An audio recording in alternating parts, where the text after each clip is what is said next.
Hello learners of all ages, my name is Mr. Montgomery. I teach 4th and 5th grade math, and today we're going to be talking about subtraction with one regrouping.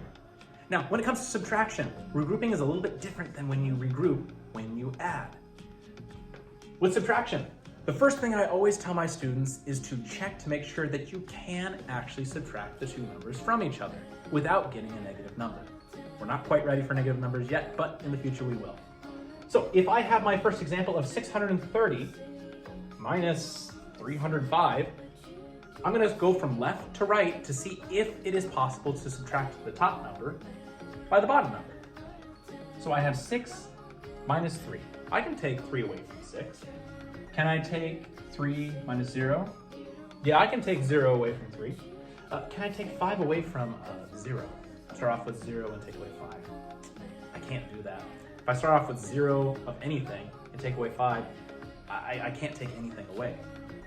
So we have to regroup, and the special way of regrouping with subtraction is to look directly to the number to your left to see, can I still cross it out, change it to one number lower, and let the 0 borrow a 10.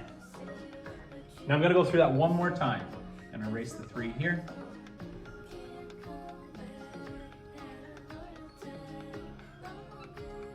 So the reason I'm looking back at this place value is I know that I have 3 groups of 10. I can break those 3 groups of 10 into smaller pieces. For example, if I have these that represent 3 groups of 10, and I have 0 groups of 10, and I have 5 ones right here,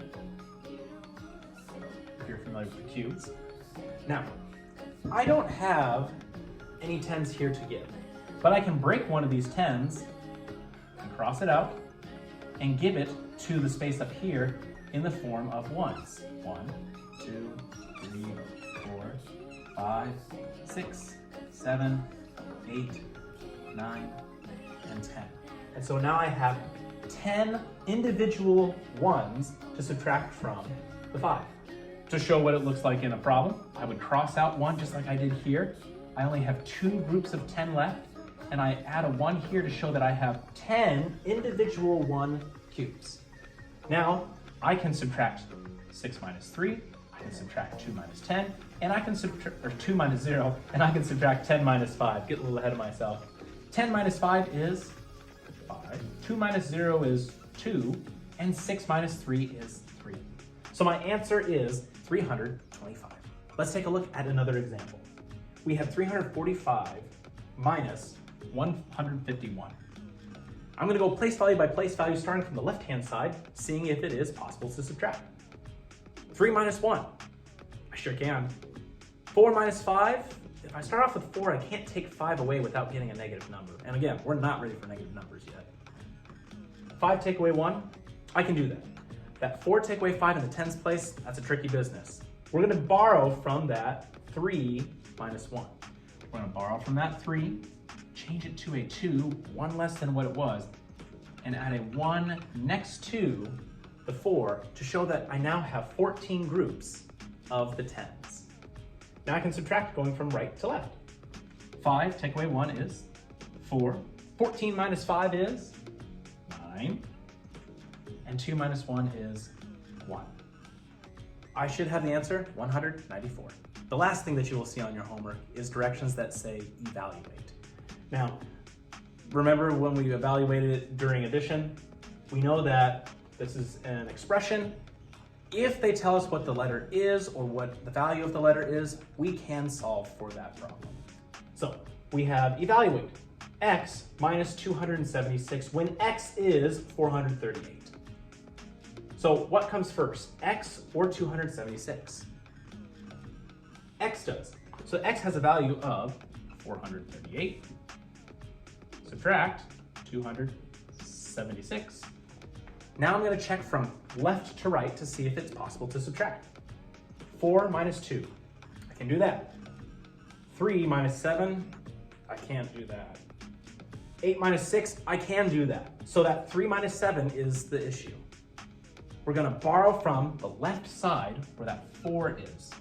We're going to change that 4 to a 3 and put a 1 next to the 3 in the 10 spot, showing that we now have 13 groups of 10. I can start subtracting from the right-hand side now. 8 minus 6 is 2.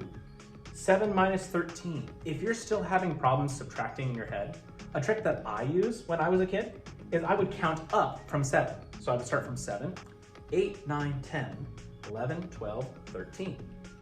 So I counted up from 7 until I got to 13 and saw that I had 6. That's one method that you can use. I personally think that using your fingers to count is still a-okay. It is a valuable method, and it is technically using a math tool. Now we got our last thing, 3 minus 2. Well, 3 minus 2 is 1. So my answer is 162. All right, fourth graders, if we're taking a look at page 35 in your workbook for our practice problems, we're gonna be doing practice problems 1 and 7. The directions just say subtract. Just make sure that you are checking from left to right to make sure that you can subtract. And then once you regroup, start from the right and start subtracting all the way to the left. If you have any questions, feel free to ask me when you turn this in.